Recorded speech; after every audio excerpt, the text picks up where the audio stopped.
trouble in the trial of record producer Phil Spector in Los Angeles, but the trouble is surrounding famed Connecticut forensic scientist Dr. Henry Lee. A decade after O.J. Simpson's acquittal, Dr. Lee finds himself embroiled in another celebrity murder trial. Only this time, instead of being celebrated for his scientific acumen and courtroom demeanor, Lee's integrity is suddenly in doubt. Lee's credibility is called into question, whether or not he collected a key piece of evidence and decided not to turn it over to the state. That evidence, believed by the prosecution to be a piece of an acrylic nail from the victim's finger. So this broken nail somehow become I took the nail. They say you took the nail. I said I did not take a nail. Our guest this morning in one of the most talented stars. Actress Lana Clarkson's body was found inside the foyer of Spector's Alhambra, California mansion in 2003, dead from a gunshot wound. She had only met Spector that evening at the House of Blues, where Clarkson was working as a VIP hostess. They went back to his sprawling estate, and at some point during the night, Clarkson wound up dead. There are two very different versions of what happened that night. Spector's team claims that Clarkson was drunk and shot herself.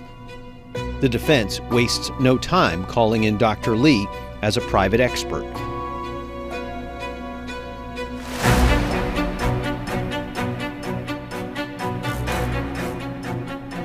Spector is indicted in 2004. They have conspired to deny me my California constitutional right to a preliminary hearing. When the trial finally begins in 2007, Lee is on the defense's witness list. Dr. Lee is expected to testify that blood splatter evidence proves that Phil Spector was standing too far away from Lana Clarkson to have shot her. The prosecution fixates on a missing piece of Lana Clarkson's acrylic fingernail, which they believe would prove Clarkson and Spector fought over the gun. And they zero in on Dr. Lee, calling a key witness to the stand. Sarah Kaplan, Spector's former defense attorney. There was something white that I saw. It was about the size of my entire fingernail. The judge orders Kaplan to testify about a possible missing piece of evidence and Dr. Lee's involvement. I called Dr. Lee's attention to it. He came over to it. He picked it up and put it in a vial. Whose possession was the last person you saw handling that item? Dr. Lee. Judge Larry Fidler finds Kaplan's testimony more credible than Lee's. Lee was hired by Spector's defense the day of the shooting as a private expert. The judge says he will not hold Dr. Lee in contempt of court, but he is asking him to turn over the evidence if he has it. Dr. Lee denies it. Did you pick up a piece of evidence at the Spector house? Yes. How much? And what? Couple thread. Lee goes on to tell me that he spent years trying to return the evidence to several different Spector attorneys who wouldn't take it, and that he FedExed it to authorities in L.A. He gave us a picture of the mailing label, which has the city of Los Angeles but the state of Connecticut. But what about all this discussion of a nail? And one of the nail broken, lost a piece of nail. Somehow, the investigation report did not say anything. Autopsy report did not say anything. But we got a copy of Lana Clarkson's autopsy report from the Los Angeles Medical Examiner, and the broken nail is first noted on page 3 and mentioned 3 more times in the report. There's also a diagram showing the injuries to Clarkson's hands. On her right thumb, the coroner wrote diagonal crack, along with a notation that a white acrylic piece is absent. The coroner also ruled Clarkson's death a homicide.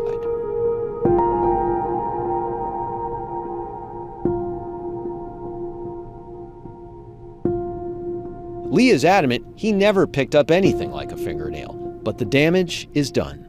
Bottom line, the defense is really in some disarray because their star witness, Henry Lee, it's not at all clear that he's going to be able to ride to the rescue and testify. He is questioned on the stand about the alleged missing evidence, but not in front of the jury. The judge says he will let the jury decide for themselves whether Dr. Lee's testimony is credible. Ultimately, Lee is not called to testify in front of the jury. It's very possible that Spector's not-so-secret agenda is Henry Lee is radioactive. He's been criticized by the judge. Everybody's probably been reading about it. Let's just not call him. Phil Spector's 2007 murder trial ends in a mistrial, with the jury deadlocked. They believed it could have been suicide, and there was enough reasonable doubt. See, the defense put enough out there, and it stuck. Spector and his supporters are seen celebrating after the mistrial, but freedom is fleeting. We, the jury, in the above entitled action, find the defendant, Philip Spector, guilty of the crime of second-degree murder of Lana Clarkson. Spector is convicted after his retrial in 2009. Once again, Henry Lee is not called to testify. Spector dies in prison 12 years later in 2021. Even after nearly 2 decades, Lee bristles at the implication of imperfection.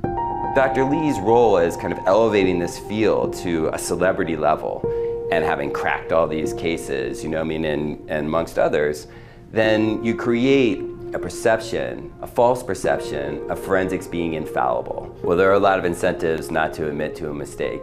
Forensic expert Henry Lee says this morning he's being slandered by California prosecutors. The former head of the Connecticut State Police Crime Lab says his reputation is being tarnished.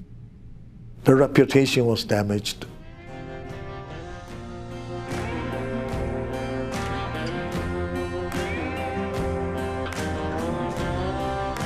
Henry Lee was the man who helped put me in prison, wrongfully. This one was really weird because somebody did commit the crime. And was Henry Lee going to prove who did it, or was he just going to point a finger at somebody? When Meyer walked into the house, I have no idea what he's talking about. I mean, honestly, is he talking about me?